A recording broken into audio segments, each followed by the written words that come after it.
L'idée de la préparation de ce four à bois, l'important en amont, un an avant, c'est de demander au laboratoire de recherche son stock de couleurs que nous pourrons proposer aux artistes.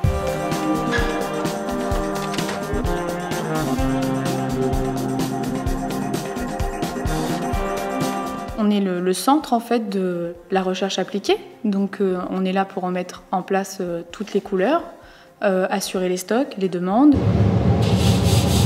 Ça se prépare, il y a un travail d'équipe qui s'organise, on commence un peu à s'organiser 1 an et demi bien avant.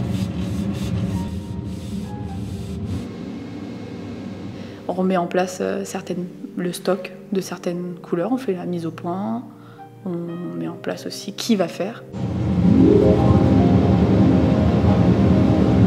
La difficulté de travailler aussi en grand feu, c'est toujours un petit peu cette hantise de tomber en panne de couleur. Donc quand on reçoit des artistes ou autres, nous avons proposé des palettes. Donc l'idée de tomber en panne ne doit pas exister. Donc il faut absolument que le laboratoire, et c'est ce que fait le laboratoire, nous ne sommes jamais tombés en panne de couleur.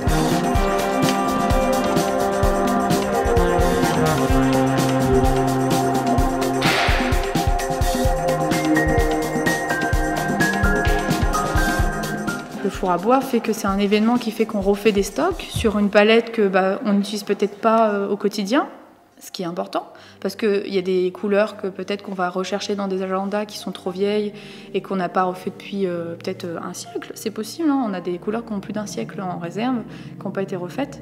S'il faut rechercher, on recherche. Tout est fait en amont, il n'y a pas de retard. Ensuite, les artistes sont venus nous rencontrer et ont choisi chacune une gamme de couleurs.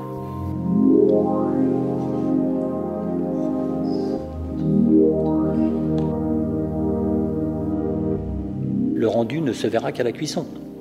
Donc en fait, on peut passer d'une couleur très très claire qui va devenir noire à la cuisson, d'une couleur foncée qui, elle, justement, pourra devenir un vert céladon, très clair, ou autre. Donc il faut faire ce travail d'imagination, et toujours repenser, elle sortira de telle façon. Ça fait ça. Ouais. Là, on y sera, oui, dans ces zones-là. Ici, on y est. Ça sera ça à peu près. Oui, dans cette partie-là. Ouais. Oui, là, on y est. Là, je pense qu'on y est. Ici, on est plus clair, mais ici, on y est. De par ma spécialité émaillage, donner une assistance technique. C'est toujours ce qui m'a vraiment plu dans, dans mes fonctions d'émailleur. Et je souhaite à tout le monde et à beaucoup de jeunes d'avoir de pouvoir recevoir, de pouvoir donner aux artistes une assistance technique. Tu poses la matière comme ça, après tu prends une règle. Ah, t'as pris une règle. Et tu prends un pinceau comme ça et tu frottes doucement, tu frottes, t'enlèves la matière, tu souffles, t'enlèves la matière et tu as quelque chose de très régulier. Cette culture qu'on a, nous instruit tellement qui fait qu'on reste vraiment dans les clous, dans les règles de l'art. Et les artistes qui viennent sont vraiment là comme innocents et font des impasses. Donc on est là pour les rediriger, mais on ne les influence pas. Et c'est ce qui fait que leur travail est aussi beau.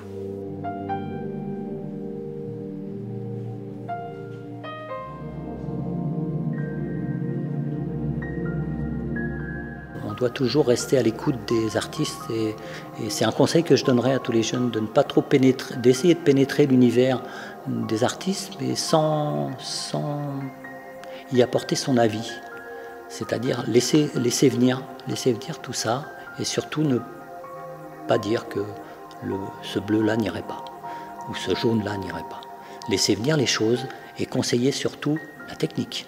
C'est-à-dire que là, faites attention, si ce bleu posé trop épais ou trop mince donnera tel ou tel résultat. Voilà, c'est là où il faut venir, c'est-à-dire donner tout ce qu'on a et tout ce qu'on a reçu, bien sûr, puisque c'est une transmission, sans intervenir sur la démarche artistique réelle de l'artiste.